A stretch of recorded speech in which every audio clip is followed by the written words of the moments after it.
Inilah pemandangan musim dingin dari lantai 9 sebuah kompleks apartemen tua era Soviet di Minsk, Belarus.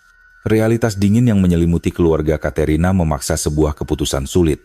Katerina, kamu harus memutuskan.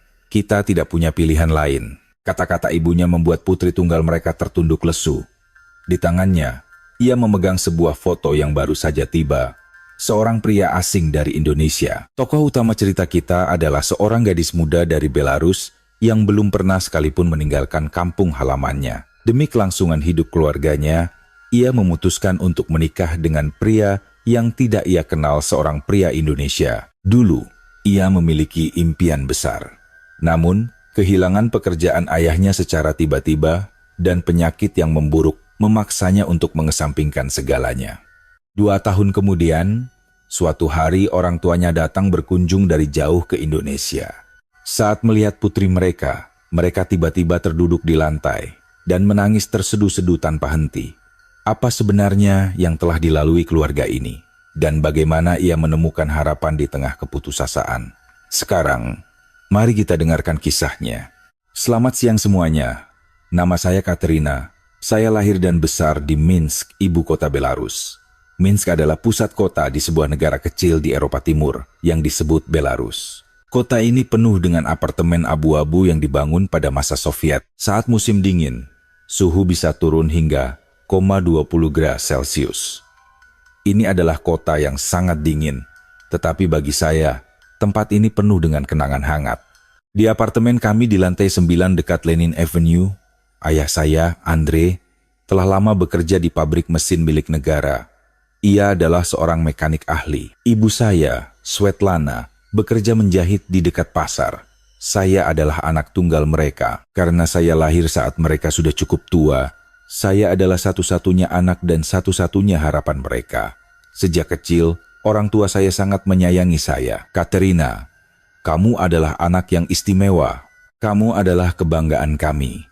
Ayah selalu berkata, begitu sambil mengelus kepala saya. Sejak kecil, saya sangat suka menata rambut. Di sekolah dasar, kebahagiaan terbesar saya adalah mengepang rambut teman-teman. Di SMA, saya mengasah keterampilan dengan mewarnai rambut ibu.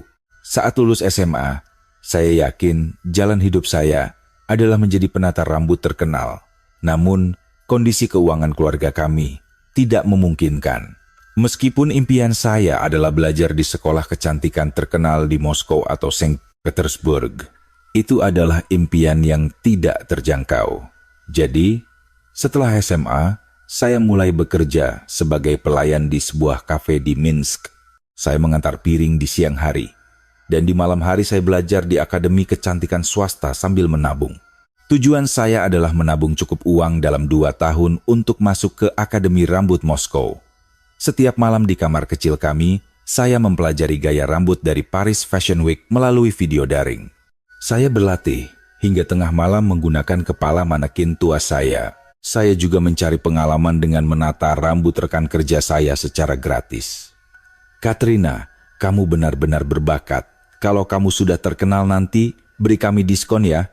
Canda Daria, rekan kerja saya. Saya merasa bahagia, walaupun sulit sekarang. Saya percaya saya perlahan mendekati impian saya. Namun, semuanya mulai runtuh. Pabrik mesin tempat ayah bekerja tiba-tiba tutup karena perubahan kebijakan ekonomi pemerintah, bantuan keuangan dihentikan, dan 500 pekerja kehilangan pekerjaan dalam semalam. Tidak apa-apa Katerina, ayah akan segera menemukan pekerjaan lain, kata ayah. Namun di usia 60 tahun, tidak mudah menemukan pekerjaan baru. 1 bulan berlalu, lalu 2 bulan, tetapi ayah tetap menganggur. Tabungan kami cepat habis dan suasana di rumah menjadi semakin berat. Masalah semakin bertambah saat diabetes ayah mulai memburuk, penyakit yang sudah dideritanya selama hampir 20 tahun. Suatu malam saat pulang kerja, saya melihat tangan ayah dibalut perban. Yah, apa yang terjadi? Bukan apa-apa, hanya luka kecil. Namun seminggu kemudian, luka itu tidak kunjung sembuh. Karena komplikasi diabetes, penyembuhan luka menjadi lambat, bisik ibu. Katerina, penglihatan ayah juga mulai kabur. Kita harus membawanya ke rumah sakit. Namun seiring hilangnya pekerjaan ayah, asuransi medisnya pun hilang. Biaya rumah sakit dan obat-obatan bulanan sudah melebihi setengah dari pendapatan keluarga kami. Saya mulai mengambil giliran kerja ganda di kafe, bekerja dari pagi hingga malam dan membersihkan kedai kopi terdekat setiap akhir pekan. Saya tidak bisa lagi belajar di akademi kecantikan. Saya harus menggunakan uang sekolah itu untuk membantu keluarga. Impian saya terasa semakin menjauh. Namun sebagai anak tunggal, tidak ada orang lain yang bisa menopang keluarga selain saya. Suatu pagi yang dingin, bencana datang. Ibu menelepon saya dengan suara cemas. "Katerina, ayah pingsan. Cepat pulang." Saya menjelaskan kepada pemilik kafe dan bergegas pulang. Ada ambulans di luar apartemen. Ayah sedang dinaikkan ke tandu karena syok hipoglikemik penurunan gula darah yang drastis. Waktu di ruang gawat darurat rumah sakit terasa seperti neraka. Setelah beberapa jam, dokter keluar dan memanggil kami ke ruang konsultasi. Dari raut wajahnya, saya tahu ini bukan berita baik. Fungsi ginjal pasien hanya tersisa 15%. Ia harus segera mulai cuci darah dialisis. Jika tidak, nyawanya terancam. Selain itu, ia juga menderita retinopati diabetik parah. Satu matanya hampir buta, dan yang lainnya memburuk dengan cepat. Begitu mendengar kata dialisis, jantung saya rasanya membeku. "Berapa biaya pengobatannya?" tanya ibu dengan suara gemetar. Dialisis dilakukan 3 kali seminggu, 4 jam setiap sesi. Biayanya sekitar 20.000 rubel sebulan. Ditambah pengobatan mata dan obat-obatan, totalnya mencapai 30.000 rubel sebulan. 30.000 rubel. Padahal pendapatan bulanan keluarga kami hanya 15.000 rubel. Saya dan ibu duduk di kursi semen dingin di lorong rumah sakit. Pada saat itu, saya merasakan untuk pertama kalinya beratnya kata keputusasaan. Kami mengajukan pinjaman ke bank, tetapi ditolak karena tidak punya jaminan. Kami meminta bantuan ke semua kerabat, tetapi mereka semua menggelengkan kepala, mengatakan hidup mereka juga sulit. "Maaf, Svetlana, kami juga punya utang," kata paman saya sambil berbalik pergi. Selama seminggu, kami mencoba segala cara tetapi tidak menemukan solusi. Saat itulah, Bibi Olga yang tinggal di Polandia menelepon. "Svetlana, apakah kamu pernah mendengar tentang pernikahan internasional? Ada sebuah negara bernama Indonesia. Pria-pria di sana mencari istri dari luar negeri. Jika kamu menikah, mereka akan memberikan sejumlah uang yang besar." Malam itu, saat kami sekeluarga duduk di meja makan kecil, ibu bertanya dengan hati-hati, "Katrina," Bibi bilang bahwa saat itu juga saya tahu apa yang ingin ibu katakan. Pernikahan internasional. Saya pernah menonton cerita di TV tentang wanita dari Ukraina atau Belarus yang menikah dengan orang asing. Tetapi itu selalu terasa seperti cerita orang lain. "Ibu, maafkan aku." "Katrina, maafkan ibu. Benar-benar maaf, tapi kita tidak punya cara lain." Ibu menangis. "Jika bukan kamu, tidak ada lagi. Kamu adalah satu-satunya anak kami." 3 kata itu satu-satunya anak terasa sangat berat di dada saya. Jika saja saya punya kakak atau adik, mungkin saya tidak akan memikul beban seberat ini, tapi hanya ada saya di keluarga kami. Selama seminggu saya tidak bisa tidur. Bagaimana dengan impian saya? Belajar di Moskow? Impian memiliki salon sendiri di Minsk? Saya menatap keluar jendela dan menangis sejadi-jadinya. Namun bayangan ayah yang terbaring di ranjang rumah sakit tidak bisa hilang dari ingatan saya. "Maafkan ayah, nak." Suara ayah terngiang di telinga saya. Akhirnya, saya memutuskan, "Ibu, aku akan pergi ke Indonesia." Begitu saya mengatakannya, ibu memeluk saya dan menangis dalam diam. "Maafkan ibu, Katrina. Benar-benar maaf. Tidak apa-apa. Aku akan memastikan ayah sembuh." Malam itu, saya merapikan kepala manekin di kamar saya. Untuk terakhir kalinya, foto-foto Paris Fashion Week yang menempel di dinding, majalah gaya rambut yang saya koleksi, dan buku catatan lama berisi rencana salon Katrina. Setiap suara gunting yang saya rapikan terasa seperti memotong impian saya. Namun saya adalah anak tunggal, saya adalah satu-satunya harapan, satu-satunya tumpuan orang tua saya. Maka saya memutuskan untuk pergi ke Indonesia, sebuah negara asing di belahan dunia lain. Seminggu setelah keputusan saya, waktu berlalu dengan cepat. Dengan bantuan agensi yang diperkenalkan Bibi Olga, Saya menyiapkan paspor, akta kelahiran, sertifikat medis, dan aplikasi visa. Saat menyiapkan setiap dokumen, saya merasa ini benar-benar terjadi. Orang pertama yang saya lihat melalui panggilan video adalah Marco Saputra. Di layar, ia adalah pria berusia 36 tahun dengan penampilan sederhana. Halo Katrina, saya Marco. Saya punya toko material, toko bangunan, kecil di Tangerang, Indonesia. Katanya dalam bahasa Inggris yang cukup lancar. Suaranya tenang, tetapi saya tidak tahu harus berkata apa. Halo, sejujurnya, tidak masalah siapa dia. Yang saya butuhkan hanyalah cara untuk menyelamatkan ayah. Agensi menjanjikan proses yang cepat, mendapatkan dokumen pernikahan dari Kedutaan Besar Belarus dan mengajukan visa Indonesia selesai dalam waktu 3 minggu. Selama waktu ini, Pak Marco mengirimkan sebagian biaya untuk dialisis ayah. Berkat itu, ayah bisa memulai dialisis darurat. Saya bersyukur, tetapi di saat yang sama, perasaan saya terasa berat. Kapan saya bisa membayar kembali uang ini? Semalam sebelum berangkat, saya berkemas di kamar. Sebuah koper kecil, beberapa pakaian, album foto, dan buku lama tentang menata rambut. Saya menatap kamar saya. Masa muda saya tertinggal sepenuhnya di sini. Saya menatap keluar jendela. Pemandangan jalanan Minsk yang tertutup salju yang mulai turun. Selamat tinggal kampung halamanku. Selamat tinggal impianku, kata saya pelan. Hari keberangkatan. Di Bandara Minsk, saya bersama orang tua saya. Ayah duduk di kursi roda, tubuhnya melemah setelah mulai dialisis. Katrina, ayah memegang tangan saya. Maafkan ayah, nak. Karena ketidakmampuan ayah, hidupmu jadi begini. Tidak, ya. Aku tidak apa-apa. Itu adalah bohong. Saya tidak baik-baik saja. Ibu memeluk saya lama sekali. Beri kabar ya. Jangan sampai sakit. Jadilah orang baik. Iya bu, jangan khawatir. Pengumuman naik pesawat terdengar. Saya memeluk mereka berdua erat-erat. Ayah akan sembuh. Aku janji. Saat saya berbalik, air mata saya tumpah. Saya tidak menoleh sampai masuk ke pesawat, karena saya merasa akan ambruk jika menoleh. Di pesawat menuju Indonesia, dalam perjalanan lebih dari 10 jam, saya tidak tidur sedikit pun. Saya menatap keluar jendela, membayangkan negara seperti apa Indonesia itu. Apakah saya akan suka makanannya? Bagaimana orang-orangnya? Yang terpenting, bisakah saya benar-benar hidup bersama Marco Saputra selamanya? Orang di sebelah saya tidur nyenyak, tetapi saya bahkan tidak bisa memejamkan mata. Kekhawatiran, ketakutan, dan rasa bersalah bercampur aduk di dada saya. Bandara Internasional Soekarno-Hatta. Saat keluar dari aula imigrasi, ada seorang pria berdiri di sana, memegang papan bertuliskan bahasa Inggris, "Selamat datang Katrina." Dialah yang saya lihat di panggilan video, Pak Marco Saputra. Katrina, terima kasih sudah datang. Ia tersenyum canggung sambil membantu membawakan bagasi saya. Saya hanya mengangguk, tidak tahu harus bicara apa. Perjalanan menuju mobil terasa sunyi.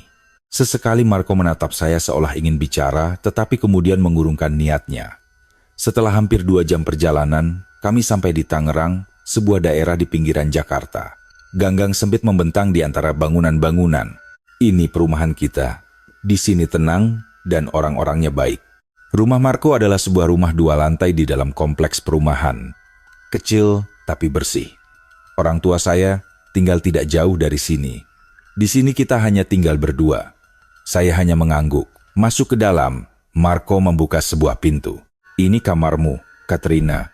Kamu bisa tinggal di sini sementara waktu sambil beradaptasi. Katakan saja, jika butuh sesuatu, silakan istirahat sekarang. Kamu pasti lelah. Dan ia pergi dengan tenang. Sendirian di kamar, saya menatap keluar jendela. Langit yang berbeda, bangunan yang berbeda, bahasa yang berbeda. Inilah yang akan menjadi rumah saya. Malam itu, saya memeluk bantal dan menangis dalam diam, tidak ingin terdengar oleh siapapun. Di minggu pertama saya di Indonesia, semuanya terasa baru. Saya tidak tahu bahasanya. Makanannya sangat berbeda, lebih kaya rempah dan pedas dibandingkan yang biasa saya makan. Bahkan iklimnya sangat berbeda dari Belarus yang dingin. Pagi-pagi sekali, Marco berangkat bekerja di toko materialnya dan pulang saat malam. Saya sendirian di rumah, belajar bahasa Indonesia sepanjang hari. Saya sangat merindukan keluarga saya di Belarus, terutama ayah yang sedang menjalani dialisis. Saya menangis setiap malam. Suatu malam saat makan malam, Marco bertanya dengan hati-hati, "Katrina, apakah kamu mau ikut saya mengunjungi rumah orang tua saya besok? Kita harus memberi salam." Baiklah. Keesokan harinya kami pergi ke rumah orang tuanya. Itu adalah sebuah rumah satu lantai yang halamannya penuh dengan tanaman. Wah, menantu kami sudah datang. Ibu mertua tersenyum ceria sambil memegang tangan saya. "Datang dari tempat yang sangat jauh, kamu pasti lelah. Masuklah." Ayah mertua hanya mengangguk tenang. Saya ragu-ragu menyapa hello. Ibu mertua menyiapkan banyak makanan. Rendang, sayur asem, ayam goreng, dan lalapan. Namun karena saya belum terbiasa dengan rasanya, semuanya terasa sulit bagi saya. 3 hari kemudian, ibu mertua memanggil saya. "Nak, mungkin kamu bosan dan kesepian di rumah. Mau membantu di warung kami?" Orang tua Marco memiliki warung kelontong kecil di depan perumahan. Pekerjaannya tidak sulit, hanya merapikan barang dan membantu di kasir. Saat ada pelanggan, saya mengangguk. Ini lebih baik daripada sendirian di rumah. Keesokan harinya saya mulai bekerja di warung mertua saya. Awalnya, karena tidak tahu bahasanya, sangat sulit berkomunikasi dengan pelanggan. Ada rasa yang lain tidak? Tanya seorang pelanggan sambil menunjuk produk, tapi saya tidak mengerti maksudnya. Saya harus memanggil ibu mertua. Namun ibu mertua tidak marah, "Tidak apa-apa. Kamu akan belajar seiring berjalannya waktu," katanya. Lalu ia mengajari saya bahasa Indonesia satu persatu. Ini susu, ini mie instan, ini roti. Setelah beberapa hari, saya mulai menghafal nama-nama produk sederhana. Para pelanggan juga mulai terbiasa dengan saya. "Ah, kamu istri Marco ya? Dari Belarus kan?" "Iya." "Di sana dingin ya? Bagaimana di sini?" "Baik, Bu. Walaupun bahasa Indonesia saya belum lancar, orang-orang memperlakukan saya dengan baik." Setelah sebulan, ibu mertua membawa saya ke pusat pembelajaran komunitas untuk pendatang baru. "Di sini kamu bisa belajar bahasa Indonesia dan menemukan banyak teman dari luar negeri." Saya mulai belajar bahasa Indonesia 3 kali seminggu. Banyak wanita di kelas itu yang seperti saya, datang ke Indonesia karena pernikahan internasional dari Vietnam, Kamboja, Uzbekistan, bahkan Ukraina. Kami menjadi teman, berbagi cerita, dan saling menguatkan. Suatu malam, saya melakukan panggilan video dengan ibu di Belarus. "Katrina, bagaimana kabarmu?" "Aku baik-baik saja, Bu. Tidak ada masalah. Dialisis ayah berjalan lancar. Aku sudah membeli obat dengan uang yang kamu kirim." Mata ibu memerah. "Terima kasih, Nak. Terima kasih banyak." "Ibu, jangan menangis. Aku benar-benar baik-baik saja." "Itu bohong. Saya tidak baik-baik saja." Setelah panggilan berakhir, saya menangis lagi. Kali ini saya tidak bisa menahannya. Isak tangis. Saya bergema di ruang tamu. Marco yang berada di ruang tamu berdiri di depan pintu kamar saya, tetapi ia tidak mengetuk. Ia hanya berdiri diam di sana sebentar, lalu kembali ke kamarnya. Namun malam itu ia memutuskan, saya akan membantu Katrina agar bahagia. Setelah 3 bulan di Indonesia, suatu Sabtu sore saat saya bekerja di warung, seorang nenek pelanggan masuk. "Apakah ibunya Marco ada?" "Ada, Nek. Silakan masuk," sapa ibu mertua ceria. Rambut nenek itu berantakan, dan ia memegangnya sambil menghela napas. "Aduh, lihat rambutku. Aku ingin ke salon, tapi janji temunya selalu penuh." Melihat itu, saya tidak bisa tinggal diam. "Nenek, maukah saya yang menata rambut nenek?" Walaupun bahasa Indonesia saya terbata-bata, nenek itu mengerti. "Hah? Kamu bisa, Nak?" "Bisa. Saya pernah belajar menata rambut di Belarus." Ibu mertua menatap saya kaget. "Nak, kamu bisa menata rambut?" "Sedikit. Sebenarnya bukan hanya sedikit." Di Minsk, keterampilan saya sudah diakui. Nenek itu duduk di kursi kecil di belakang warung. Saya meminjam gunting dari ibu mertua. Begitu memegang gunting, saya merasa hidup kembali untuk pertama kalinya dalam 3 bulan. Saya menyisir rambut nenek itu dengan hati-hati dan mulai menyesuaikan keseimbangan sudut tangan saya, panjangnya, lapisannya. Semua yang saya pelajari di Akademi Kecantikan Minsk kembali secara alami ke jari-jari saya. Setelah 20 menit, "Sudah selesai, Nek." Ibu mertua memberikan cermin. Begitu nenek itu melihat dirinya, matanya terbelalak. Hah? Ini aku? Ini benar-benar rambutku? Rambutnya yang berantakan menjadi rapi dan wajahnya terlihat lebih lembut. Terima kasih. Ini lebih bagus dari buatan salon. Nenek itu berterima kasih lalu pergi. Ibu mertua melihat kejadian itu dan diam-diam memegang tangan saya. Nah, ternyata kamu punya bakat. Kenapa tidak bilang? Saya tidak bisa menjawab. Bagaimana saya menjelaskan bahwa saya melepaskan semua impian saya untuk sampai ke sini? Malam itu Marco pulang. Mungkin ibu mertua sudah menelponnya. Ia memanggil saya ke ruang tamu. Katerina, kata mama kamu jago menata rambut? Sedikit, bukan sedikit. Kata mama kamu sangat hebat. Ia ragu sejenak, lalu bertanya dengan hati-hati. Sebelum datang ke Indonesia, apakah impianmu adalah menjadi penata rambut? Mendengar pertanyaan itu, air mata saya hampir jatuh. Iya, di Belarus, aku ingin jadi penata rambut. Tapi karena ayah sakit, saya tidak bisa melanjutkan kata-kata dan menunduk. Marco menatap saya diam sebentar, lalu berkata lembut, Katerina, bagaimana kalau kamu mulai lagi di sini, di Indonesia? Apa? Jadilah penata rambut. Ada lisensi kecantikan di sini. Kamu bisa ikut ujiannya meski pendatang. Aku tidak percaya, tapi bahasa Indonesiaku belum bagus. Tidak apa-apa. Perlahan-lahan aku akan membantumu. Melihat ketulusan di matanya, saya tidak tahan untuk tidak menangis. Benarkah? Boleh? Iya, sayang sekali bakatmu kalau hanya dipendam di sini. Malam itu saya tidur dengan harapan. Harapan yang sudah lama hilang dari saya. Saya tidak menyangka impian yang saya lepaskan bisa saya lanjutkan di tanah asing ini. Sejak itu, hidup saya berubah total. Marco menepati janjinya. Malam berikutnya, ia pulang membawa beberapa lembar kertas cetakan. Katerina, saya sudah riset. Ada program pendidikan menata rambut di kota khusus untuk orang asing. Mereka juga diajarkan bahasa Indonesia dan dipersiapkan untuk ujian sertifikasi. Saya mengambil kertas itu dan menatapnya terpana. Benarkah? Mereka menerima orang asing? Iya, ini bagian dari program untuk keluarga migran baru. Biayanya juga terjangkau. Memang sulit. Tapi kamu pasti bisa. Saya akan membantumu. Minggu berikutnya, tantangan baru saya dimulai. Saya mendaftar kelas untuk orang asing di Akademi Penata Rambut di Balai Latihan Kerja di kota. Di sana, saya bertemu wanita-wanita dari Vietnam yang menikah dengan orang Indonesia atau dari Uzbekistan. Mari kita saling membantu, kata Tran dari Vietnam sambil memegang tangan saya. Guru di sana mengajar bahasa Indonesia sekaligus teknik menata rambut. Di siang hari saya bekerja di warung mertua dan di malam hari saya belajar di akademi. Di rumah, Marco membantu saya belajar bahasa Indonesia. Katerina, pelan-pelan saja. Kita punya banyak waktu. Kata-katanya yang menenangkan sangat mendukung saya. Setelah 6 bulan, saya lulus tes kemahiran bahasa Indonesia tingkat dasar. Walaupun itu tingkat rendah, maknanya sangat besar bagi saya. Katerina, selamat.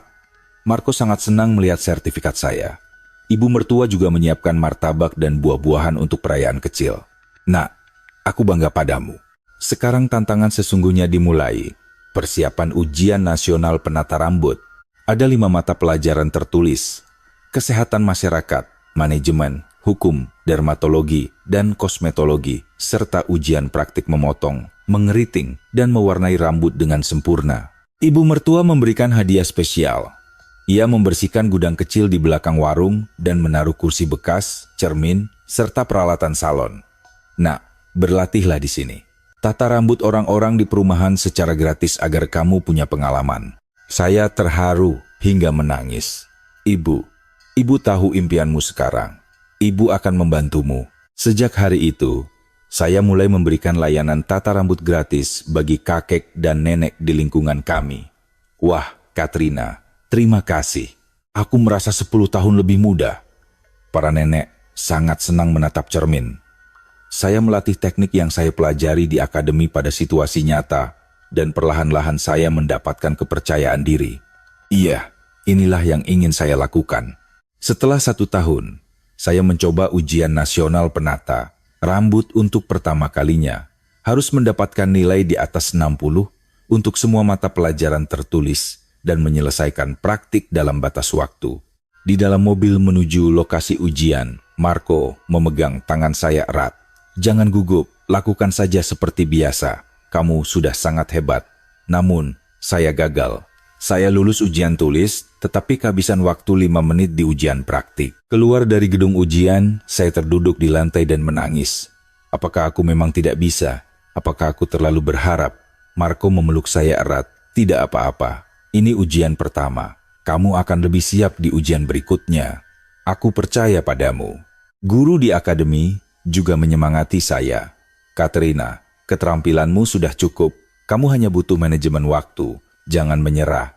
6 bulan kemudian, saya mencoba untuk kedua kalinya. Saya berlatih setiap malam. 15 menit untuk memotong, 30 menit mengeriting, 55 menit mewarnai.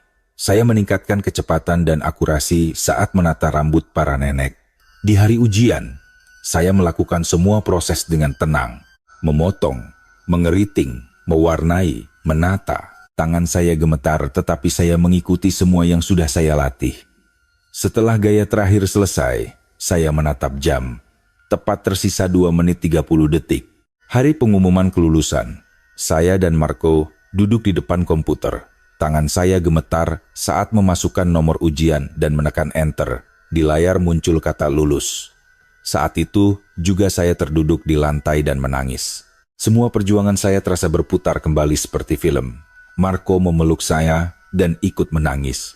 Selamat Katerina, kamu benar-benar berhasil. Kamu hebat. Saya menelepon guru saya di akademi. Ia juga sangat senang. Selamat, kerjamu akhirnya membuahkan hasil. 2 bulan setelah lulus, ada sebuah ruko kecil yang kosong di pusat kota Tangerang. Sewanya terjangkau. Katerina, mulailah di sini. Bagaimana menurutmu? Tanya Marco hati-hati. Tapi uangnya, saya punya tabungan. Gunakan itu dulu untuk mulai. Dan kata Mama, beliau juga akan membantu. Saya tidak percaya. Keluarga ini mau melakukan ini untuk saya. Benarkah? Boleh? Iya, ini impianmu kan? 1 bulan kemudian, sebuah salon komunitas kecil dibuka. Papan namanya bertuliskan, Katerina Salon. Hari itu, saya berdiri di depannya dan menangis lama sekali. Katerina Salon yang saya impikan di Minsk kini terwujud di Indonesia. Di hari pertama, para nenek dari perumahan mengantre. Selamat Katerina, kami pelanggan pertamamu. Ibu mertua juga datang dan memegang tangan saya erat. Selamat, aku bangga pada menantuku. Guru dan teman-teman dari kelas orang asing juga datang membawa bunga. Marco tersenyum tenang di sudut toko. Setahun berlalu, Katerina Salon menjadi populer di Tangerang. Terutama teknik memotong dan mewarnai saya yang sangat halus, sehingga banyak anak muda juga menjadi pelanggan saya. Mbak Katerina, boleh pesan jadwal untuk minggu depan? Potongan Mbak benar-benar beda. Bagus sekali. Selama waktu itu, hubungan saya dan Marco juga berubah perlahan. Awalnya ini adalah pernikahan berdasarkan kesepakatan, tapi sekarang berbeda. Kami memasak makan malam bersama setelah kerja dan pergi ke pasar bersama di akhir pekan. Kami menjalani hidup biasa dan menjadi suami istri yang sesungguhnya. Suatu sore, Marco memegang tangan saya. Katerina, bolehkah saya memanggilmu istriku dengan sungguh-sungguh sekarang? Saya tersenyum dan mengangguk. Iya, suamiku. Lalu untuk pertama kalinya kami berpelukan dengan cinta yang tulus. Setelah 6 bulan membuka salon, saya mengumpulkan cukup uang. Saya menelepon ibu di Belarus. Bu, datanglah ke Indonesia.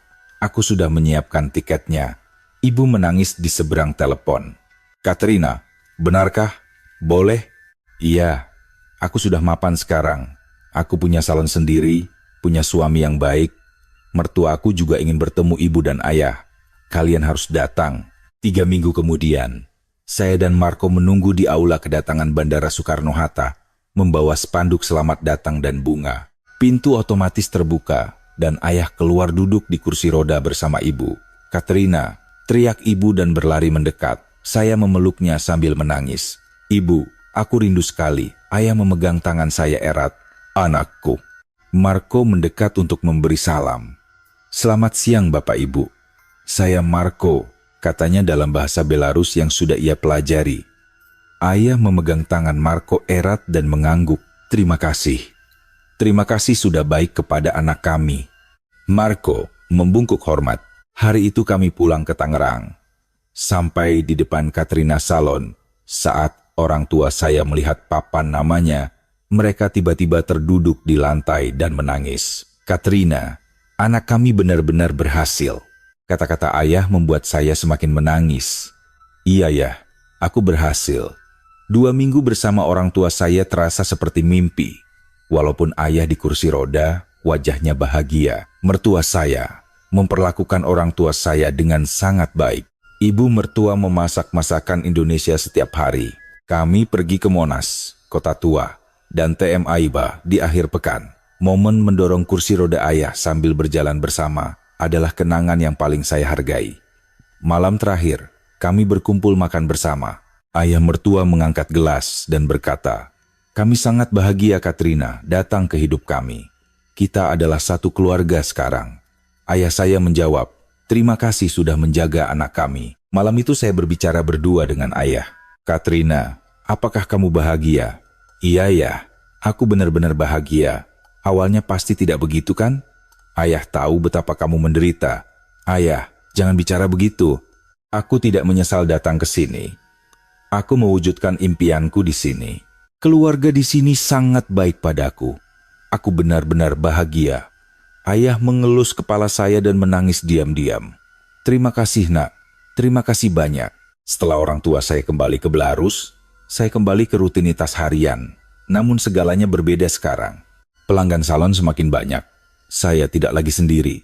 Teman-teman migran, para nenek di perumahan, dan terutama Marco serta mertua saya selalu ada di sisi saya.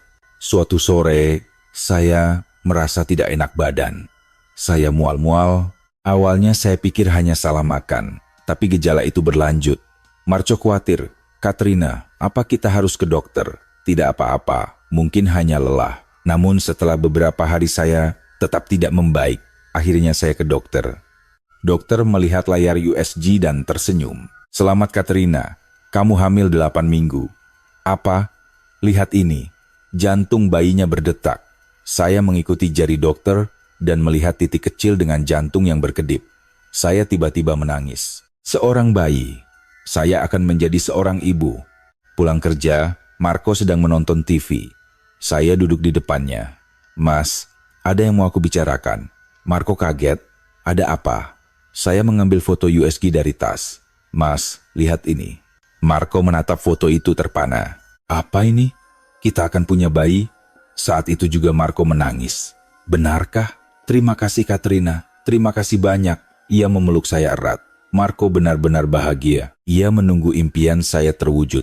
Tapi di dalam hatinya ia sangat berharap kami punya anak. Malam itu kami memberitahu mertua. Ibu mertua menangis bahagia.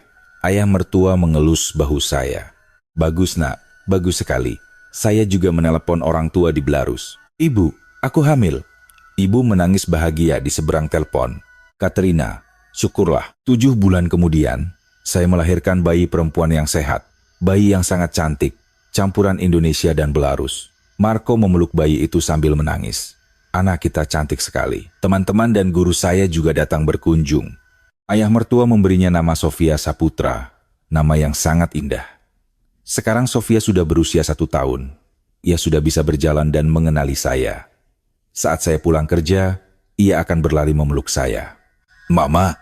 Setiap kali mendengar suaranya, hati saya meleleh. Sesekali saya ingat malam itu, 3 tahun lalu saat saya naik pesawat menuju Indonesia di Bandara Minsk. Saat itu saya pikir hidup saya sudah berakhir. Saya pikir impian dan kebahagiaan saya hilang. Namun saya salah, itu bukan akhir, melainkan awal yang baru. Di Indonesia, saya menemukan kembali impian saya. Impian menjadi penata rambut yang tidak bisa saya wujudkan di Belarus. Saya belajar bahasa asing, bekerja keras siang malam, dan berkali-kali ingin menyerah. Namun akhirnya saya berhasil. Yang terpenting, saya bertemu Marco Saputra. Ini bermula dari pernikahan kesepakatan. Tapi sekarang ia adalah orang paling berharga dalam hidup saya. Orang yang percaya pada saya, mendukung saya, dan bersama-sama mewujudkan impian saya. Mertua saya juga menyayangi saya seperti anak kandung sendiri. Saya yang tidak tahu bahasa dan budaya Indonesia awalnya, kini diterima dengan hangat. Sekarang di pelukan saya, ada Sofia, putri cantik saya.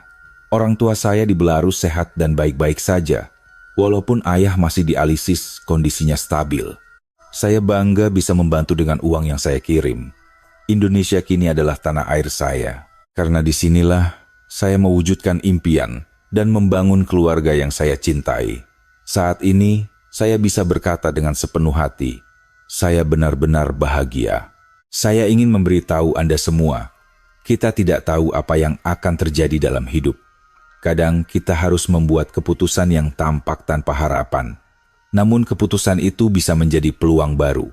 Semua kesulitan sekarang akan menjadi langkah penting menuju kebahagiaan. Jangan menyerah pada impianmu. Jangan menyerah pada harapan. Karena Anda tidak pernah tahu kebahagiaan apa yang menunggu di tikungan berikutnya. Inilah kisah Katerina dari Belarus. Apa pendapat Anda? Jika Anda menyukai cerita ini, silakan berlangganan, sukai, dan nyalakan lonceng notifikasi untuk lebih banyak cerita yang menyentuh hati. Terima kasih.